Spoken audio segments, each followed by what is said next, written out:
Production support for the weekly special is provided by IU School of Public Health Bloomington, addressing public health needs by preventing disease, promoting health, and improving quality of life across the state and around the world through research, teaching, and community engagement. The Al Cobain Recognition Endowment Fund, established by friends and family of Al Cobain to support jazz initiatives on WTIU and WFIU. And WTIU members, thank you. Indiana is celebrating its bicentennial. Discover remarkable Indiana firsts that put our state on the map. Travel to 1880 when Wabash, Indiana became the first electrically lighted city in the world. Journey down the Wabash River to Vincennes, Indiana, the state's first capital and gateway to the West. Explore the sounds of Starr-Gennett Recording Studio, where many of the jazz greats cut their first album. And welcome today's current jazz masters, Rodney Stepp and the Steppin Out Band, to the studio. As Indiana honors its bicentennial, celebrate what makes the state great. It's all coming up right now on the weekly special.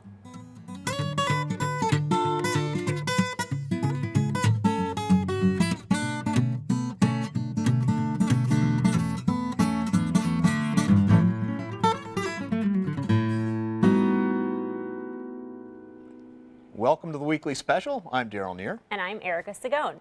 Over the last 200 years of Indiana history, the state has set the scene for many national firsts. One monumental moment lit up the nation with excitement and marked Wabash, Indiana's place in world history.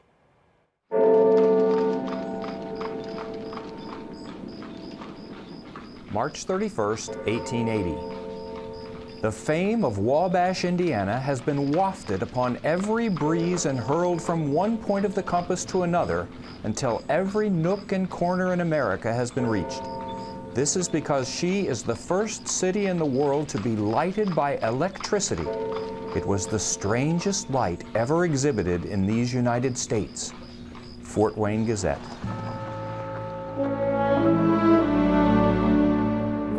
Does the geographic layout of a city guarantee its place in international fame? But such was the case in 1880 in the town of Wabash, Indiana, which enjoys the claim of being the first electrically lighted city in the world. They had this courthouse high on a hill that would allow the light to spread over the whole town and service the whole town and light the whole city. It was a wonderful thing. In 1879, Dr. Charles Brush of Cleveland, Ohio, was one of the first entrepreneurs to shed new light on the functional uses of electricity. Brush was working with a new arc lamp, which generated power from a small dynamo, sending electrical sparks firing through two carbon rods, creating a bright, white light. At the same time, in Menlo Park, New Jersey, Thomas Edison was perfecting his new incandescent light. In a heated publicity race, both men were eager to show how their inventions could light an entire city with electricity. Meanwhile, in Wabash, Indiana, Thad Butler, editor of the Wabash Plain Dealer, along with his partner T.P. Keeter, thought they could offer a solution to help Brush succeed in beating Edison.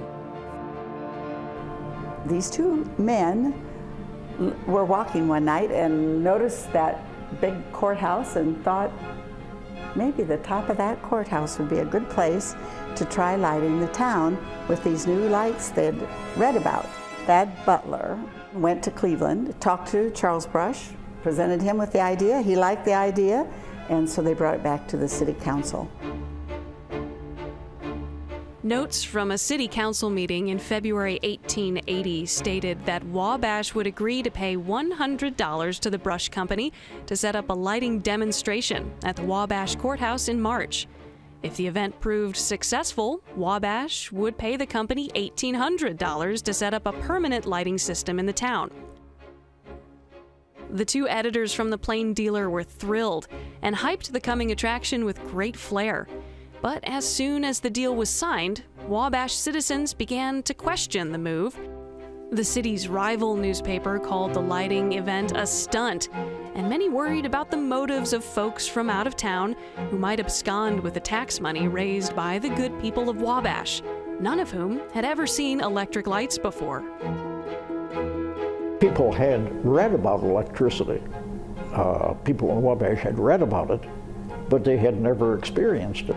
They were doubting. Both newspapers had all these things that might happen, like the cows being so stressed out from light all the time and so tired they wouldn't give milk.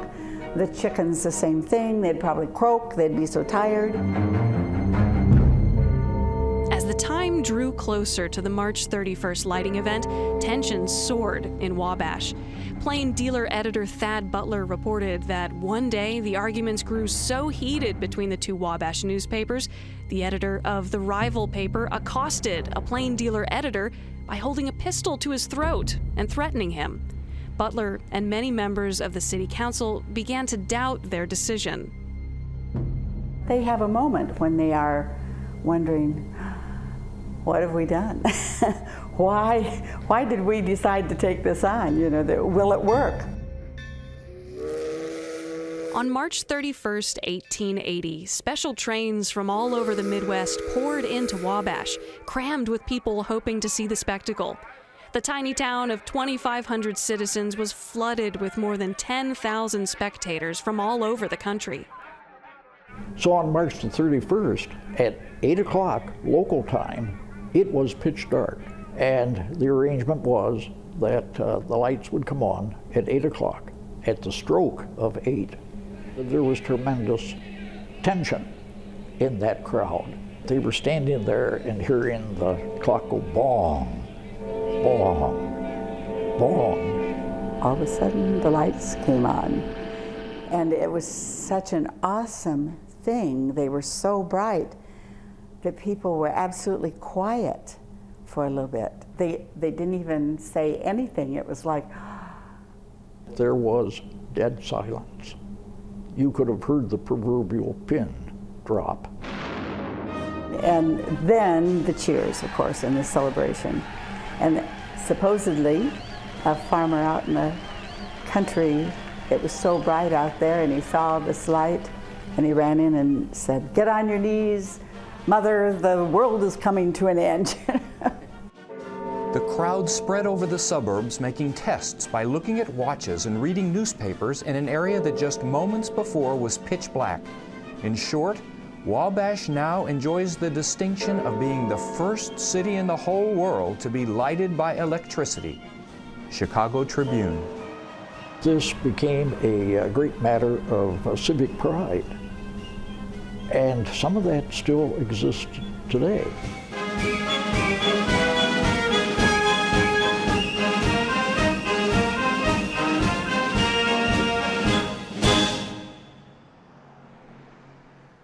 For more information on the first electrically lighted city in the world, visit wabashmuseum.org. Incredible Indiana history evolved along the Wabash River. It was the home of the state's first capital and once the gateway to the Wild West. Thousands of years before the banks of the Wabash beckoned pioneers to the great Northwest, the land was home to the earliest known indigenous tribes of the Ohio Valley, the Woodland.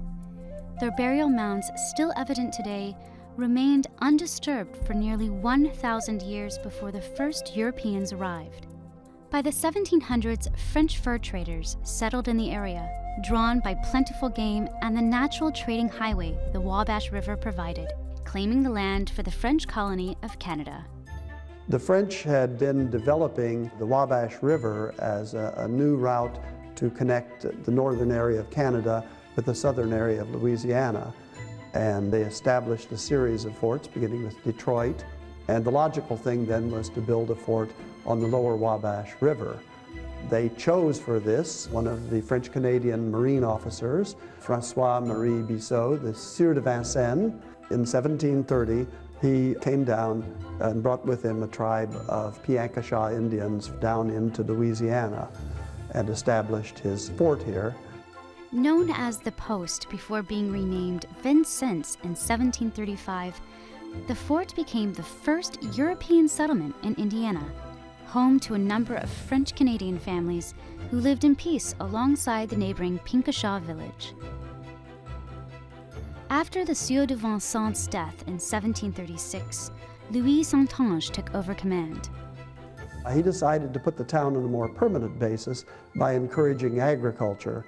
They granted lands, in fact, laid out streets in the town. He also decided to establish a church, the Church of St. Francis Xavier on the Wabash. The priests, of course, then taught school, and so you had education. And Vincennes became on a more permanent basis.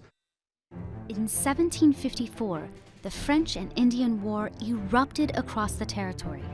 With the French defeat, all Canadian lands, including Vincennes, were placed under British rule. But as the American Revolutionary War began in the East, a young man by the name of George Rogers Clark formed a bold plan to capture the former French settlements, thus opening the Mississippi for safe passage and ensuring the Patriots' continued war supplies from New Orleans. On July 4th of 1778, Clark and 150 men began their attack. Though greatly outnumbered, they successfully captured the forts, including Vincennes. Henry Hamilton, the British Lieutenant Governor of Detroit, received word of this and decided this was not going to stand. He formed an army of his own and headed down the Wabash River, arriving in the vicinity of Vincennes in December of 1778. The handful of men remaining in Vincennes were no match for Hamilton's army. He recaptured the fort without firing a single shot. But believing that Clark would dare not attack during winter, Hamilton released his army to home. Clark pounced. In February of 1779, he launched a brazen winter expedition. Falsely convinced that Clark had a large army just behind him, Hamilton surrendered. It was the largest land conquest of the Revolutionary War, eventually becoming known as the Northwest Territory in the newly formed United States.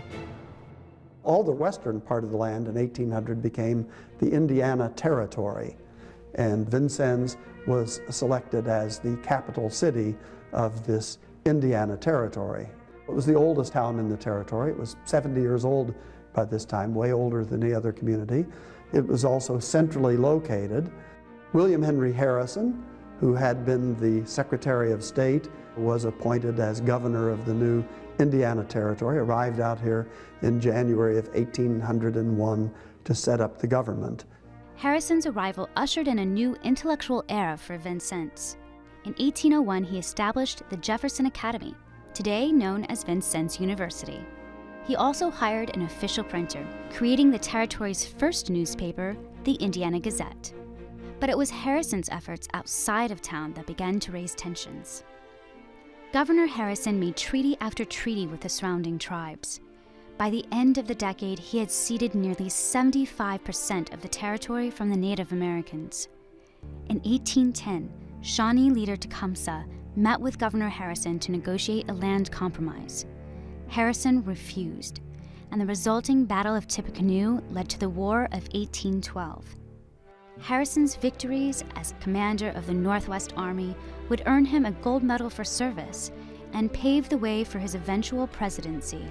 In Harrison's absence, however, politicians moved the territorial capital from Vincennes to Corydon, and it was in Corydon that legislatures drafted Indiana's first state constitution in 1816. Today, 100 miles away, Vincennes remains a testimony not just to the founding of the state, but the founding of the American West. Vincennes has a proud past. We're very proud of our history. We consider ourselves to be the most historical community in Indiana. We have the beginnings of religion represented by the Old Cathedral and the Old Cathedral Library. We have our territorial center here, the territorial capital, that's the beginning of government, the Jefferson Academy, the beginning of education. So you get a lot of interpretation and the beginnings of Indiana, and it is from the study of these beginnings that we give some inkling of why Indiana is the way it is. To learn more about how you can visit Vincennes historical sites, go to indianamuseum.org. The pioneering attitude of Indiana's earliest Hoosiers continued in the heartland, as did famous first publications. Starr Piano Company really was one of the larger industrial concerns here in Richmond. Richmond was quite an industrial area in the 1800s. Every family had a piano in their parlor because in the days before any kind of mass entertainment that we think of today, all of the daughters, were taught how to play piano so that in the evening the family could sit around the piano and sing songs. I mean, that was a very common thing to do. But technology changed, so the Starr Piano Company did start producing phonographs because that was sort of the next, right along line with the pianos. And then they decided, well, we're putting out these beautiful pieces of furniture. Let's make the discs that people can play on them as well. So that's when they started thinking about recording music. They opened up a recording studio in Richmond here and started looking around for talent to record. America was very segregated, in the 20s. There was considered, good, opera, classical music, and then there was considered common kind of music, blues, jazz, associated with alcohol, associated with speakeasies. It's not some place where parents wanted their kids to go. The teenagers at the time in Chicago and elsewhere just flipped out because this was the new music. This was the new jazz from New Orleans. That was danceable music.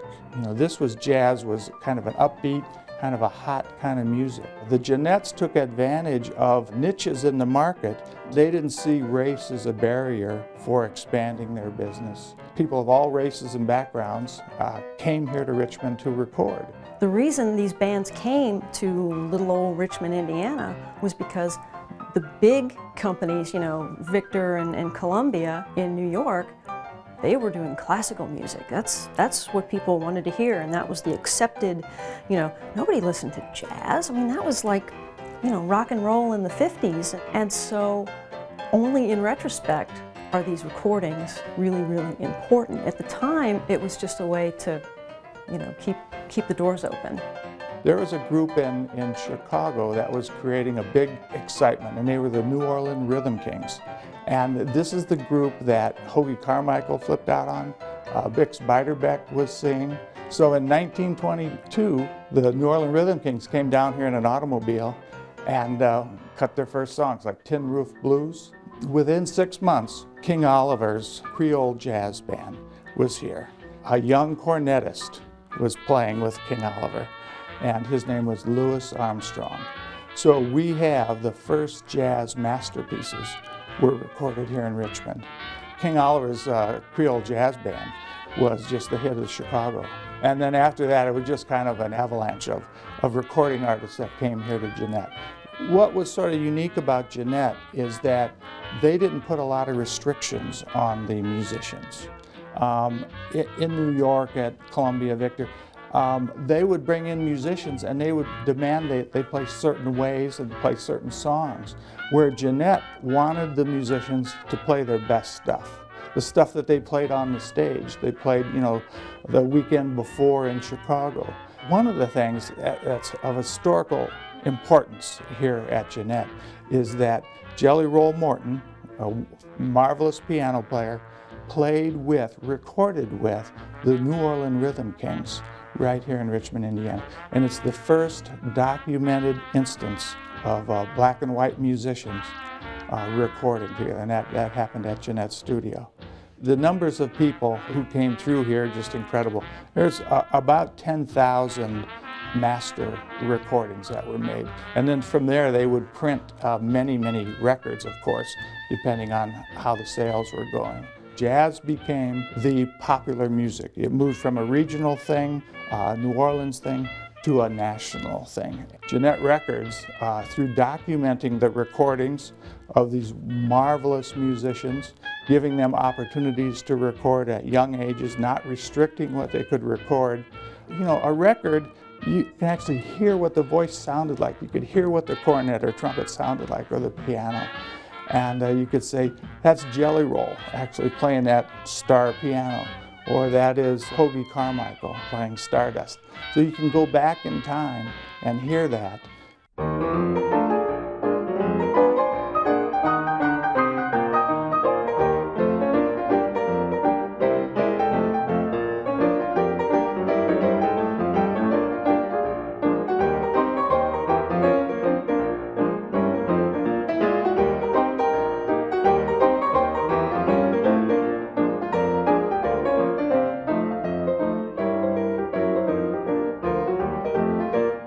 This is a wonderful history, and the Gennett's and the Starrs before them helped it grow. It's a wonderful thing to document, and it's great American history. To learn more about the heart of jazz history, visit Starr-Gennett.org. From jazz greats of the past to jazz masters of today, meet the nationally acclaimed group Rodney Stepp and the Steppin Out Band.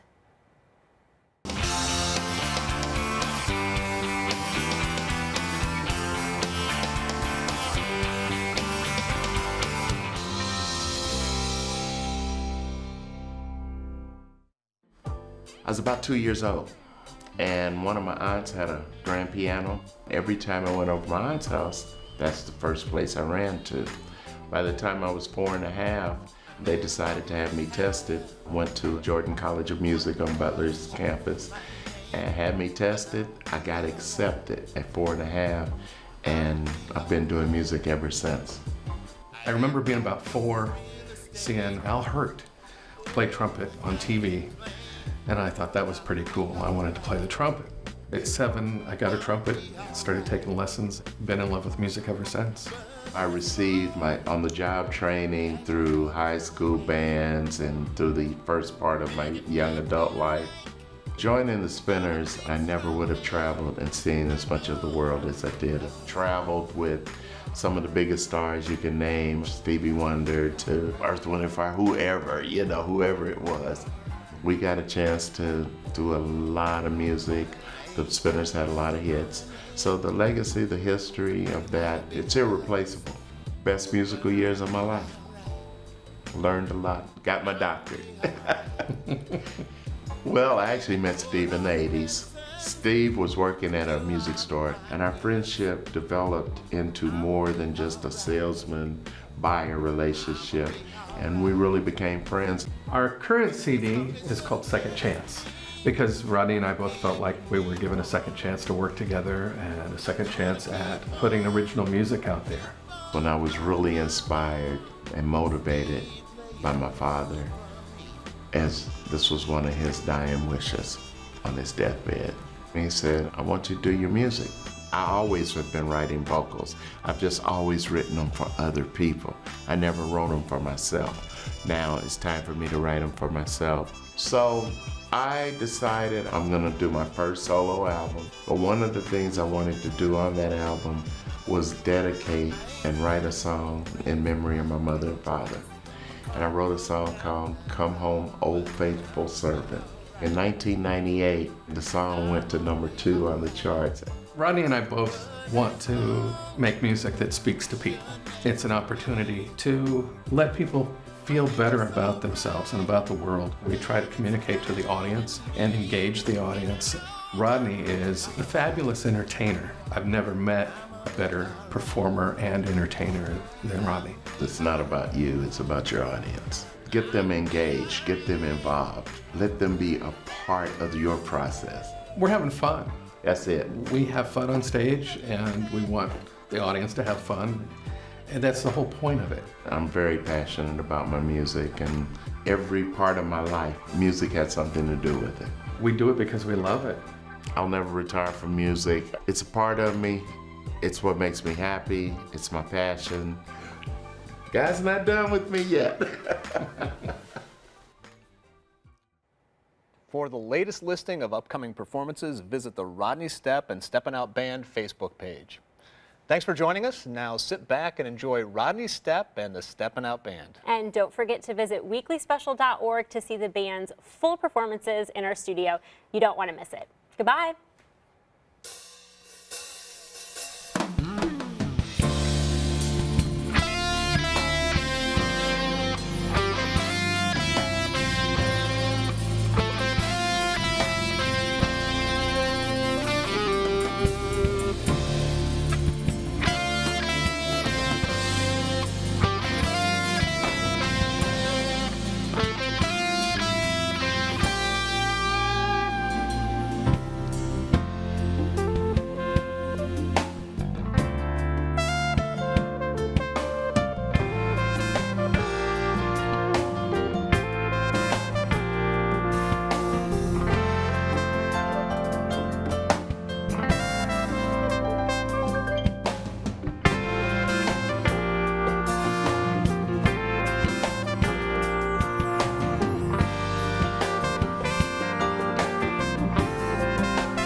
Production support for the weekly special is provided by IU School of Public Health Bloomington, addressing public health needs by preventing disease, promoting health, and improving quality of life across the state and around the world through research, teaching, and community engagement.